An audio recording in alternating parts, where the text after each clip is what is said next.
আজকে অনেক সকাল সকাল রেডি হয়ে গেছি। আজকে যাব উলুবেড়িয়া, কেননা আজকে ভাইফোঁটা। আগের দিনকে আমি যেতে পারিনি ভাইফোঁটার আগের দিনকে, তাই জন্য আজকে সকাল সকাল যাব। এখন মোটামুটি 4:45 মতো বাজছে। এখন আমার শাশুড়ি মা করছে সুখ পুজো।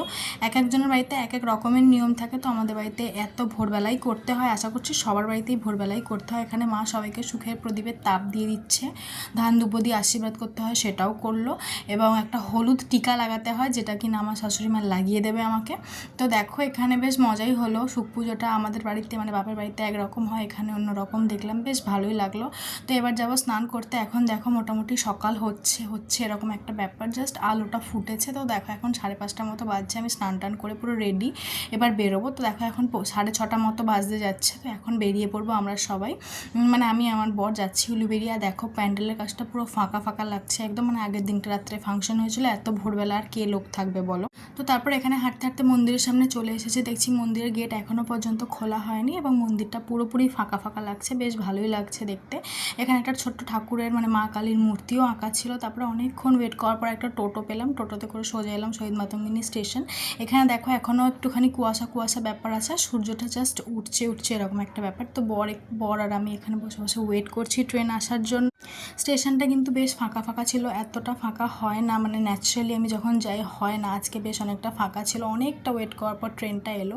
আর সকালের ট্রেনটা মোটামুটি ভিড় থাকে, দুপুরেরটা যেমন ফাঁকা থাকে সকালেরটা মোটামুটি ভিড় থাকে। তো দেখো আমি একটা জানলার ধারে সিট পেলাম, আমার বড় একটা জানলার ধারে বসেছে, তাই জন্য দুজন দু মেরুতে বসেছে। যেহেতু এই ট্রেনটা পাঁশকুড়াতে গিয়ে দাঁড়ায়, তো পাঁশকুড়াতে অনেকক্ষণ ওয়েট করার পর পাঁশকুড়া থেকে ছেড়ে দিল। দেখো দূর দূর পর্যন্ত শুধু একটু হালকা হালকা কুয়াশা কুয়াশা লাগছে।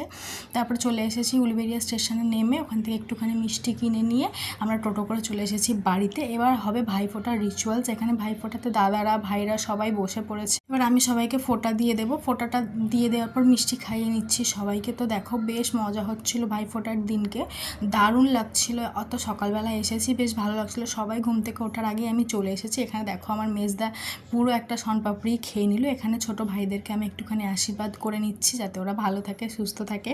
তো দেখো এখানে সবাইকে আশীর্বাদ করে নিলাম, মিষ্টি খাওয়ালাম সবাইকে, খুব মজা হচ্ছে। অন্যান্য বছরও মানে সারা বছর ভাই বোনেরাই ওয়েট করে থাকে এই দিনটার জন্য। মানে ভাইরা যদি দূরেও থাকে, দিদিরা যদি দূরেও থাকে, তারা কিন্তু এই দিনে একসাথে হয়, যেটা আমার খুব ভালো লাগছিল। তো দেখো এখানে আমি আমার ভাইকেও আশীর্বাদ করে নিচ্ছি, প্রদীপের তাপটা দিয়ে দিচ্ছি। তো ও তাড়াহুড়োয় ছিল বলে ওকে ফোঁটাটা দেওয়া হয়নি, লাস্টে ওকে আমি ফোঁটাটা দিয়ে দেবো। এখানে সবাইকে আমি চকলেট দিয়ে দিলাম, হ্যাঁ, আর এদেরকেও একটুখানি ছোটো চকলেট দিয়েছি, ওরা ছোটো তাই জন্য। তারপরে দাদা আমাকে এই শাড়িটা দিল, তারপরে ভাইকে ফোঁটাটা দিয়ে দিলাম আমি। ফোঁটাটা দিয়ে ওকেও মিষ্টি খাইয়ে নেব। তো তোমাদের ভাইফোঁটা কেমন কাটলো আমাকে কিন্তু অবশ্যই কমেন্ট করে জানিও। ভিডিওটা কেমন লাগলো অবশ্যই জানিও।